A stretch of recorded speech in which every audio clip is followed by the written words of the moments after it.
Vision how you want to you play an opponent. Obviously, taking care of the football offensively is so important because every series you want it to end in a kick. But our third down was probably the one area, we had to give away, but the one area last week that really didn't give us the extra opportunities to run the football. Calvin Watkins, Dallas Morning News. This morning, Jerry Jones said it wouldn't be crazy for you to get a contract extension. Why are you laughing? I hope you get it. Crazy. I mean, Just your thoughts that we're still talking about this, and here we are in late November, about your future and that kind of thing. well, I mean, I really haven't talked about it all year, so I mean, definitely not going to start on a short week in an important division game. But I'm not going to throw away positive vibes either. So I'll keep them coming. But that's all good. But no, yeah, that's not something I'm really focused on. How tough has it been for the staff?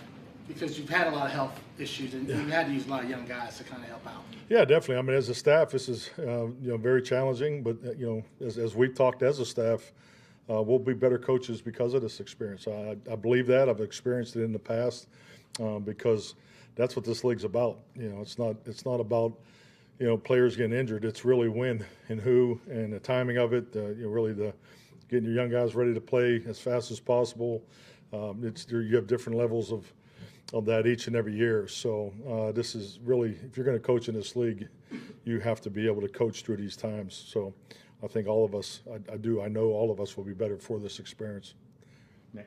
Nick Harris, Full Star Telegram. Different from the last time you guys played the Giants, different starting running back in Tyrone Tracy. How do you think he kind of mixes up that offense and makes things difficult? Definitely. I mean, I think just his ability to generate offense, rack, yak, whatever how you define it. But I think the biggest thing is that what I see is a combination of the run and the pass.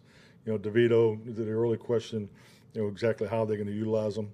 But just like what I see is I think they are trying to get a good balance of run and pass. You go back to the last game up there, they slowed it down. The pace of that game was very methodical. They tried to hold on to the ball and go long drives. So I think for us, particularly on defense, we got to do a really good job, obviously on first and second down. But we got to get off the field. Third down will be big for us defensively because I did think they did a good job in the first game of controlling the clock, and that's something that we got to do a better job of, in our complementary football formula. And then Malik Neighbors, after the game on Sunday, kind of talked about how he wanted to be used more. Do you guys look at that and maybe anticipate extra usage from a player when they say? Well, I think we have a clear understanding they're gonna try to get him the ball. So, and where he lines up is important. Yeah, absolutely. Garrett Podell, CBS Sports. Mike, you talked about earlier in the season sort of building your team for the divisional opponents you're going to face, Dexter Lawrence and their defensive line. What are your thoughts on their pass rush to the year they've had? I mean, Dexter is, he's always had our attention. I know as long as I've been here, I think he's maybe the top or one of the top inside players in the league. Just have a tremendous amount of respect for him. But yeah, I think like anything, and if you just not only in our division, if you want to be a playoff football team, you have to have it on both sides of the line of scrimmage. And guys like Dexter Lawrence is a great example. Brad Sham, 105.3 The Fan. Mike, where's Span Ford made his greatest improvement, and what's he have to do still to become the player you think he can be? I really like Brad. I think he's improved all the way around. We talked a little bit about this I think last week. I think he did some things on special teams early that I didn't anticipate. Just watching him through training camp, but I think he's getting better each and every week. Start with the run blocking. Not only the ability to block, but the recognition. When you're playing against these defensive ends, particularly last week, and where they're jumping from a 9 technique into a 6 technique, crashing the C gap. So obviously, Fowler last week is someone who's very good at it.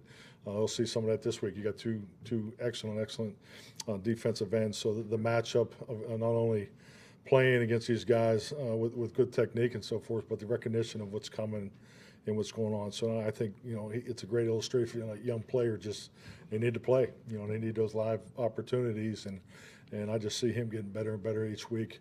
I think his route running is probably was the best thing he did coming in here. And I think he's doing a really nice job because I know the quarterback room has a lot of confidence in him when he does run his routes, the time clocks and so forth. And he's a tough young man. I mean, he's got a wide body type, which you love, but he also has and movement abilities to play the other positions, and he's done a good job in particularly some of the motions and redirection. So him and Luke they've done a good job with their opportunity. Sydney. Coach, Sydney Staples teaches 10 sports. What are the similarities and differences you see between a Daniel Jones and a DeVito? Well, I mean, the body types are different. I mean, obviously, I think that but yeah, I think just like anything, if pure personnel evaluation, they definitely have different styles, throwing motions, all that, and so forth. But really, we're focused on how they're going to use them. I think the movement part of it, in which they've used Daniel a lot in the last, in his career, both, in the pocket, out of the gun. So I think that part will be the same, but I think Daniel's a very natural pocket passer in my assessment, where I think DeVito's more is going to make it happen. Once that 2.3 second time clock goes off. Josh. Mike, when it comes down to third down, specifically over the past couple of weeks, have you been able to identify, like, is it either a combination of things, or is it one thing in particular? Has it things that like a repetitive issue on third down offense? Yeah. Yeah, I think just like anything, I mean, the norm is it's usually never just one thing, because if it is, God, I would hope we would have adjusted and fixed it by now. But yeah, there's just some execution things. You go back through the scenarios. I mean, the first thing that I always look at is, what kind of third downs are we in? So obviously we've been above 7+ too much. So I mean, that tells you, first and second down. So we committed. We were high tendency last week, second 1 to 7 and run, but that was by design because it's just what I was trying to get done, particularly where we were with the offensive line, letting those guys get set under their pads and play. And play behind their pads. So we need to do a little better job on first and second down, keep the third down distance lower. But just like anything, this week's different. The ranges of what you expect, pressure and so forth, are different every week. We didn't get as much pressure as they showed, earlier in our game, particularly. So the ability to cloud to CD, which everybody does. So you got to. We have a good plan for that. So, but at the end of the day, it does come down to execution. So we just got to keep putting our players in a position to be successful as a coaching staff, and that's just like anything. When we have days like we've had the last 3 games, third down, just got to spend more time on it, make sure we got a clean plan. Pat. Hey Mike, Patrick Walker, DallasCowboys.com. Sunday marked the 3rd start for Cooper Rush, but also the 3rd game in which there was an issue with one of the exchanges between Cooper Beebe and Cooper Rush.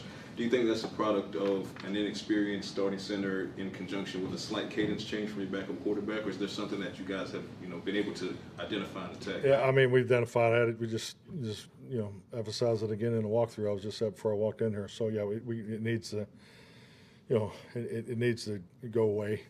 Frankly, I mean, it's not a lack of preparation on the Cooper's part, both those guys, because they definitely put the time and energy in it. Home and away has been a factor in, if you look at not only the snaps but also the pre-snaps, and we're talking about 2 rookie players that I'm referring to there. So we just got to fight and grow through this because it can't happen. We've had 2 a game in the last 3 games, so it's definitely something we got to eliminate. Top. Mike, at this time of the year, are there, with what happened with Marcus Paul your first year, are there ways that you keep his memory alive for the guys that don't know him, or the guys that still are around and know him? Yeah, absolutely. No, absolutely. Harold Nash is still very close with Heidi. We honored Marcus, last week, and just make sure everybody's aware of the foundation and the things that that are being done to keep his memory alive. The fellowship that we have in place is a daily reminder of Marcus. And, I didn't know Marcus very long, just working with him that first year. But he still has a strong presence in our organization. Rico's been very consistent, obviously over 4 yards to carry, but The big run's not been there, at least for the running game. What's been the key, or what's stopping you guys from him popping one on the run game, getting one down the field? Yeah, I think like anything, trips to the plate I've always felt are very important. I thought Marty Schottenheimer said it best.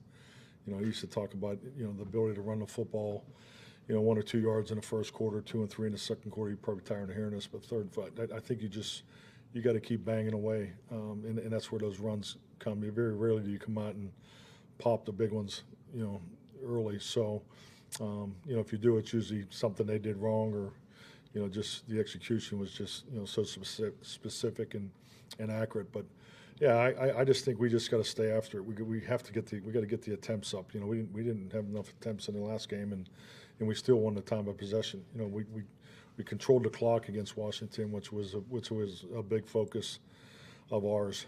So we just got to stay the course. Complementary football is the best way for us to win games. It has been the last couple of years, and we just got to we got to play to that. And running the football and stopping the run are critical to that.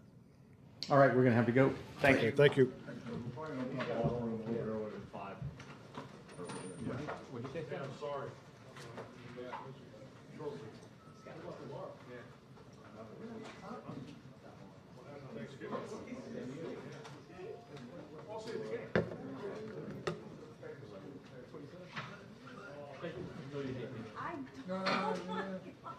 Words out on the street. Jesus Christ.